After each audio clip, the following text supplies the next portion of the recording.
Most men don't feel lost because they failed. They feel lost because they succeeded at a life they never chose.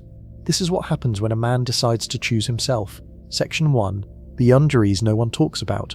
There's a moment many men reach that no one warns them about. You did what you were told, you worked hard, you stayed disciplined, you followed the plan, and yet something feels off. Not loud, not dramatic, just a quiet, persistent sense that this isn't it. This video isn't about quitting life or rejecting responsibility. It's about confronting a truth most men are never given language for. That uneasy feeling isn't failure, it's awareness.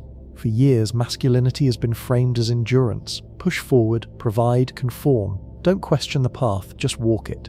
And many men do, successfully.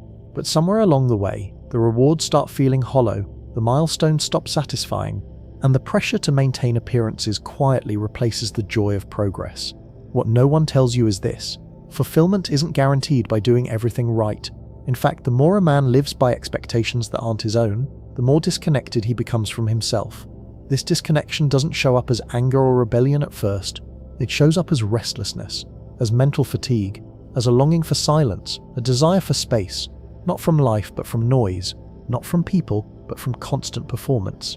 This is the beginning of something important, because when a man starts questioning the script instead of blindly following it, he hasn't lost his way. He's found the edge of it. And on the other side of that edge isn't isolation or emptiness, it's clarity. It's the unspoken freedom that comes from choosing direction over approval, intention over obligation, and meaning over momentum. This is where going your own way actually begins, not as a rejection of the world, but as a return to yourself. Section 2. Redefining what fulfillment actually is. Most men are handed a definition of success long before they ever question it.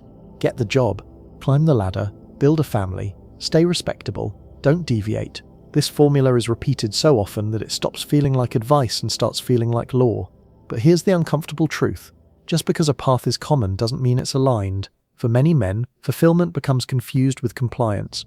You're told that if you check the right boxes, satisfaction will arrive automatically, that happiness is something waiting at the finish line. Yet countless men reach those milestones and feel nothing. Not because they failed, but because they were chasing a version of success designed for everyone and meaningful to no one. True fulfillment doesn't come from external structure, it comes from internal alignment. It's the difference between moving forward because you're supposed to, and moving forward because it makes sense to you. When a man starts questioning what he actually wants, not what earns applause, not what avoids criticism, something shifts. He begins to separate achievement from approval. That's when the old narrative starts to crack. Fulfillment stops being about accumulation and starts becoming about coherence. Do your days make sense to you? Does your effort feel purposeful or merely busy? This is why going your own way isn't rebellion, it's refinement. It's choosing depth over display, clarity over chaos, direction over momentum. A man who defines fulfillment for himself becomes harder to manipulate, harder to rush, harder to shame into decisions that don't serve him. And most importantly, he becomes harder to confuse, because once fulfillment is self-defined, no one else gets to tell you whether you're winning or losing. You know, and that knowledge changes everything. Section 3. What going your own way really means. The phrase going your own way has been misunderstood almost on purpose. To some, it sounds like isolation. To others, bitterness. To many, escape. But none of those are accurate. Going your own way is not about withdrawing from life. It's about withdrawing from scripts that no longer fit. It begins when a man realizes that much of his energy is spent reacting, not choosing, responding to expectations, managing perceptions, adjusting himself to avoid friction. Over time, this constant adjustment erodes clarity. Going your own way is the opposite of drifting. It's intentional living. It's deciding how you spend your time instead of letting urgency decide for you. It's choosing commitments carefully instead of accepting them automatically. It's understanding that saying no is not rejection, it's precision. This path doesn't require anger toward anyone. It requires honesty with yourself. Many men confuse loneliness with solitude because they've never experienced solitude on their own terms. Loneliness is absence. Solitude is presence. Solitude is where thought slows down, where you hear yourself clearly again, where you stop performing and start observing. This is where a man begins to separate who he is from who he's been expected to be, and that separation is uncomfortable at first. Because when the noise fades, so do the excuses. You can no longer blame the system, the culture, or other people for how your life feels. But that discomfort is also power, because once a man realizes he is responsible for designing his life, not just surviving it, he stops waiting for permission. Going your own way doesn't make life smaller, it makes it deliberate. And a deliberate life, even a quiet one, carries a weight that no approval ever could. Section 4. Autonomy. The first real shift. The first thing a man gains when he goes his own way isn't confidence, it's relief. Relief from explaining himself, relief from constant negotiation, relief from carrying expectations that were never truly his. Autonomy doesn't arrive as a dramatic breakthrough, it shows up quietly, in small decisions made without hesitation. You choose how your day begins, what deserves your energy, what no longer does. For the first time in a long while, your choices don't require validation. This is where many men realize how much mental weight they've been carrying. Not because life was hard, but because every decision came with an invisible audience.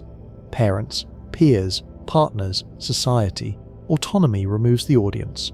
And when no one is watching, something important happens. You stop performing. You don't need to prove ambition. You don't need to justify rest.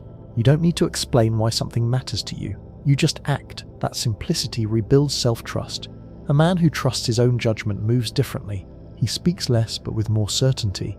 He reacts slower because he's no longer rushed by expectation. Autonomy also exposes truth. You discover which desires were genuine and which were borrowed, which goals energize you, and which were only pursued out of habit. Some things fall away naturally, others sharpen. And while this shift can feel isolating at first, it's actually stabilizing.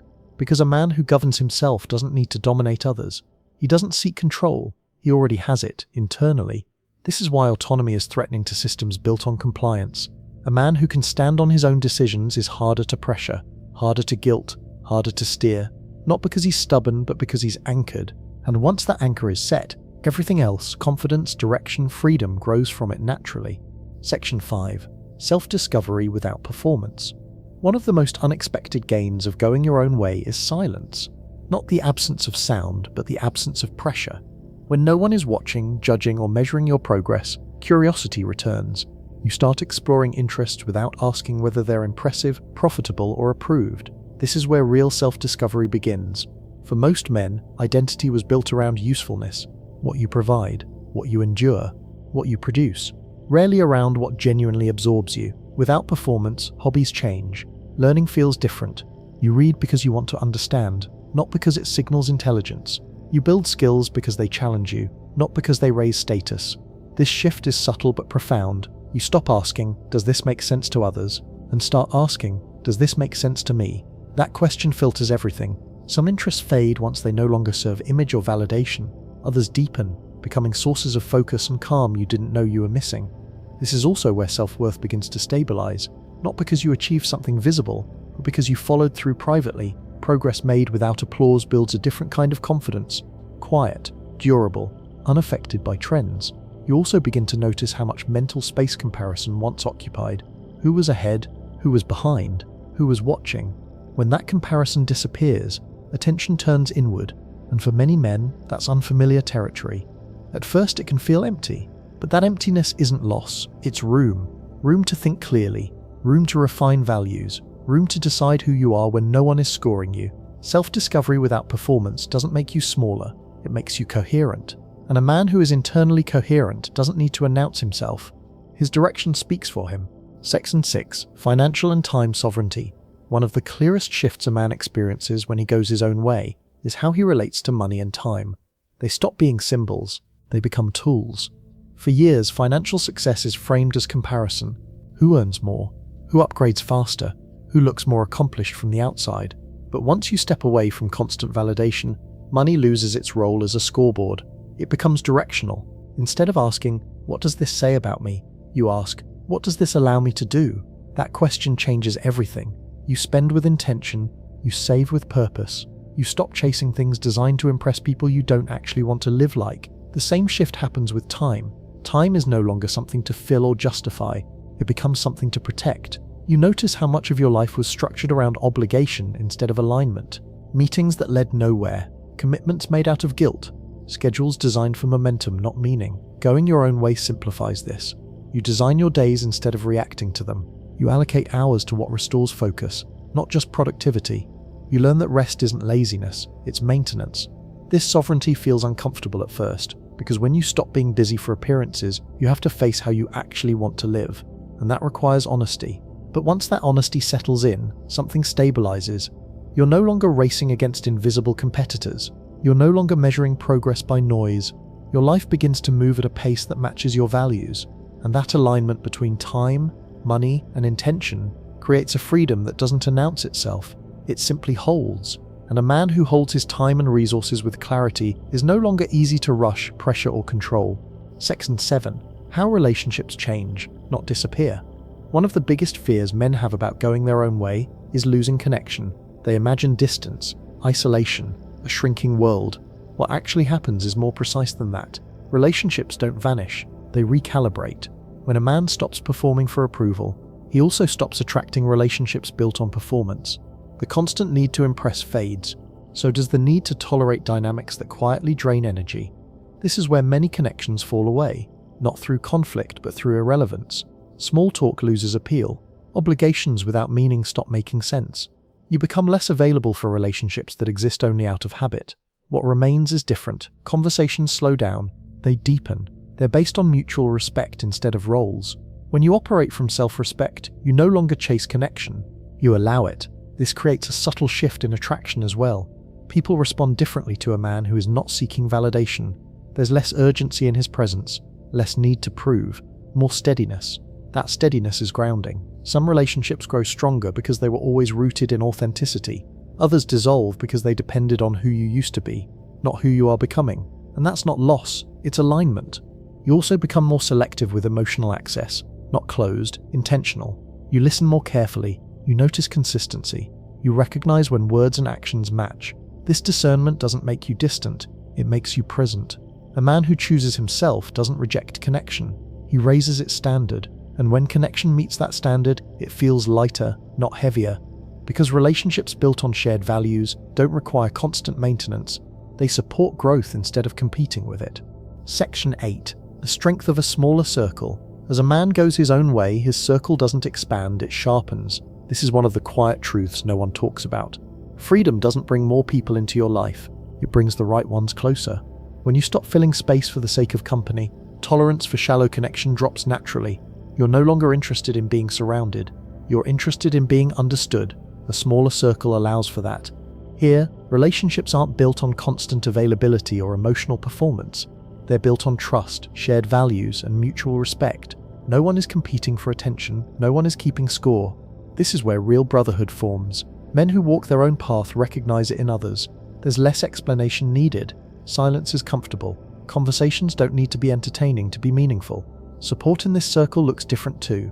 It's not endless reassurance or validation. It's honesty, perspective, sometimes disagreement that sharpens thinking instead of soothing ego. That kind of connection strengthens a man rather than softening him. There's also less emotional noise. You're not constantly managing expectations or navigating unspoken obligations. Time together feels intentional, not required. Presence becomes a choice, not a duty. This smaller circle doesn't isolate you from the world. It stabilizes you within it. Because when a man knows he has a few solid connections, people who respect his autonomy and don't demand his identity, he moves through life with more confidence. He's less reactive, less defensive, less concerned with being misunderstood by everyone else. Strength isn't found in numbers, it's found in knowing that when you speak, someone is actually listening. When you step back, no one takes it personally. And when you move forward, you're not doing it alone, just independently. That balance is rare, and it's one of the greatest gains of choosing your own way. Section 9. Personal liberty in a changing world. The world is changing faster than most people are prepared for. Trends shift, roles blur, certainty becomes temporary. In that kind of environment, personal liberty becomes more than a preference. It becomes resilience. Men who go their own way aren't trying to escape society, they're learning how to remain stable within it. When your identity isn't tied to approval, you adapt faster. You don't panic when expectations change. You don't collapse when systems disappoint you. You adjust. This is the quiet advantage of self-directed men. They don't need constant reassurance from institutions, trends, or narratives to know who they are. They've already answered that question privately. Personal liberty means you can stand alone without becoming rigid. You can evolve without losing yourself. You can disagree without feeling threatened. That flexibility is rare and powerful. It also makes you harder to manipulate. When you don't rely on external validation, fear loses leverage. When your worth isn't assigned by others, pressure has less effect. When your purpose is self-designed, distractions lose their pull. This isn't rebellion, it's independence of thought. Men who cultivate this independence don't shout their beliefs, they don't posture, they don't chase relevance, they move deliberately. And in a world that constantly demands reaction, deliberateness is a form of strength. Choosing your own way doesn't lock you into a rigid identity, it frees you to evolve intentionally. You learn, you refine, you adjust course when necessary, without shame. That ability to redesign your life as conditions change is what keeps freedom alive beyond any era or trend. Because liberty isn't about resisting the future, it's about meeting it without losing yourself. Section 10. Choosing yourself without apology. At some point, every man reaches a quiet crossroads. Not a dramatic one, not a moment of collapse or crisis, just a realization that continuing as you are will cost you more than changing direction ever could. Choosing your own way doesn't require permission, it doesn't need justification, and it doesn't come with applause. That's what makes it real. For many men, the hardest part isn't the solitude. It's releasing the belief that they owe their life to expectations they never consciously chose. You don't. You don't owe constant availability. You don't owe endless compromise. You don't owe an explanation for wanting peace. Choosing yourself isn't selfish. It's responsible. A man who understands himself becomes steadier, clearer, less reactive. He doesn't need to dominate conversations or convince others of his worth. He lets his life reflect it quietly. This path won't make you loud. It will make you grounded. You'll still contribute, you'll still connect, but you'll do it from alignment, not obligation. And when challenges come, because they always do, you'll meet them with composure instead of confusion. That's the unspoken freedom most men were never taught to value. Not the freedom to escape responsibility, but the freedom to choose it deliberately. Not the freedom to isolate, but the freedom to engage without losing yourself.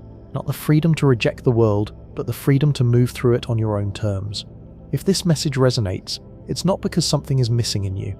It's because something has been waiting for space, waiting for clarity, waiting for permission you were never supposed to ask for. This is Psycore, where men stop performing, start choosing, and reclaim the quiet strength that was always theirs.